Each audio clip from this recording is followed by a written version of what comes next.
Media बंधुओं, जैसा कि ये विदित है कि इस बार यूपी में हुए विधानसभा चुनाव में बीएसपी को सत्ता में आने से रोकने के लिए सपा व बीजेपी ने अंदर अंदर मिलकर इस चुनाव को पूरे तौर से हिंदू मुस्लिम रंग दिया है, जिसके कारण बीजेपी फिर से यहाँ सत्ता में वापस आ गई है और इसके लिए सपा ही पूरे तौर से जिम्मेवार है।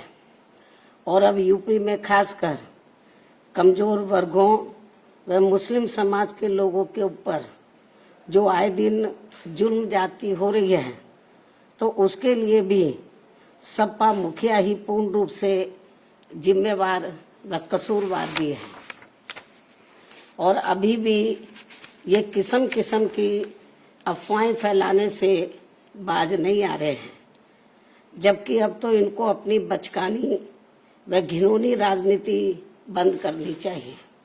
इसके साथ ही इनको मैं ये भी बताना चाहती हूँ कि इसमें भी कोई संदेह नहीं है कि यदि उत्तर प्रदेश सहित पूरे देश में खासकर दलित, आदिवासी, पिछड़ा वर्ग, मुस्लिम व अपर कास्ट समाज में से गरीब तबका भी बीएसपी में जुड़ जाता है, तो फिर ये लोग बीएसपी की मुखिया को पुनः यहाँ यूपी का मुख्यमंत्री बना सकते हैं। और इतना ही नहीं बल्कि आगे चलकर देश का प्रधानमंत्री भी बना सकते हैं, क्योंकि इन वर्गों के वोटों में बहुत बड़ी ताकत है, बशर्ते यदि ये लोग एकजुट होकर बीएसपी से जुड़ जाएं और चुनाव में किसी भी प्रकार से गुमराह ना हो, किसी भी प्रकार के बहकावे में ना आए।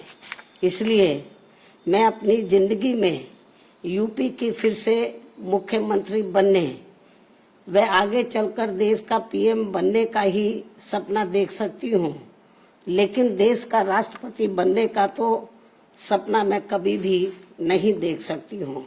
ये भी मैं इनको बताना चाहती हूँ, क्योंकि मैंने अपनी पूरी जिंदगी ऐश व आराम के लिए नहीं बल्कि बाबा साहब डॉक्टर भीमराव अंबेडकर एवं मान्यवर श्री कांशीराम जी के बताए हुए रास्तों पर चलकर व कदम कदम पर कड़ा संघर्ष करके इनके अनुयायियों को व खासकर दबे कुचले लोगों को अपने पैरों पर खड़ा करने के लिए समर्पित की है।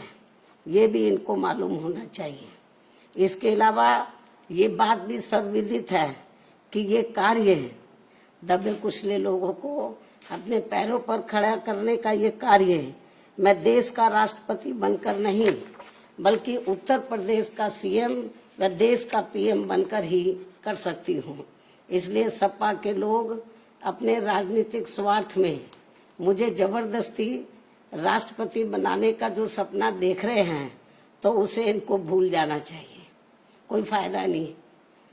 जबकि इस मामले में हकीकत यह है कि सपा वाले मुझे देश का राष्ट्रपति बनाने का सपना इसलिए देखते रहते हैं ताकि उनके लिए यूपी का सीएम बनने का रास्ता साफ हो जाए, जो ये कदापि संभव नहीं हो सकता है। क्योंकि इस बार चुनाव में यूपी के मुसलमानों व यादवों ने भी इनको एक तरफा अपना वोट देकर देख लिया है। इनका कई पार्टियों से किया गया गठबंधन भी इन्होंने देख लिया है, लेकिन इसके बावजूद भी सपा अपनी सरकार बनाने में कामयाब नहीं हो सकी है। ऐसे में मुझे पूरा भरोसा है कि अब वे आगे इनके बहकावे में कतई भी नहीं आएंगे और वे फिर से यहाँ यूपी में बीएसपी की अपनी सरकार जरूर बनाएंगे। वैसे भी अब सपा मुखिया को ये एहसास हो चुका है कि आगे किसी भी चुनाव में अब ये लोग इस पार्टी के बहकावे में कतई भी नहीं आएंगे और ऐसे में अब ना ही आगे सपा कभी भी यहाँ सत्ता में आसीन हो सकती है। इसलिए अब वो विदेश भागने के भी फिराक में है, जहाँ उसने पहले से ही अपना काफी बंदोबस्त कर लिया है, ये भी इनके बारे में प्रदेश में काफी जोरों में आम चर्चा है। इसके साथ साथ यहाँ मैं ये भी बताना चाहती हूँ कि यूपी में बीएसपी की सरकार में दलित, आदिवासी व पिछड़े वर्गों में जन्मे हमारे महान संतों, गुरुओं व महापुरुषों आदि के आदर सम्मान में जो स्मारक व पार्क आदि बनाए गए थे, तो उनके रख रखाव को लेकर सपा सरकार में तो बहुत ज्यादा और अब भाजपा सरकार में भी काफी ज्यादा उपेक्षा हो रही है, जिसकी वजह से अब आए दिन सभी स्थलों की हालत काफी ज्यादा खराब हो चुकी है। और इस मामले में फिर से मैं वर्तमान भाजपा सरकार का ध्यान आकर्षित कराने के लिए और इस मामले में फिर से मैं रिपीट कर रही हूँ, बहुत इम्पोर्टेंट है क्योंकि मीडिया बहुत गलत तरीके से इसको हाईलाइट कर रहा था। और इस मामले में फिर से वर्तमान भाजपा सरकार का, क्योंकि सरकार का ध्यान आकर्षित कराने के लिए आज मेरी चिट्ठी को लेकर बीएसपी का एक प्रतिनिधिमंडल अर्थात श्री एस.सी. मिश्रा, राज्यसभा सांसद व राष्ट्रीय महासचिव बसपा एवं श्री उमा शंकर सिंह, बीएसपी विधानमंडल दल के नेता आदि यूपी के मुख्यमंत्री योगी जी से मिले हैं। इन स्थलों को लेकर इस संबंध में मैंने चिट्ठी लिखी मुख्यमंत्री जी को और इन दोनों को मैंने भेजा, आप चिट्ठी लेकर जाओ और उनको डिटेल में इन स्थलों की जो खराब हालत है उसके बारे में अवगत कराओ, ताकि इन स्थलों की हालत सही हो जाए। इस ओर सरकार ध्यान दे।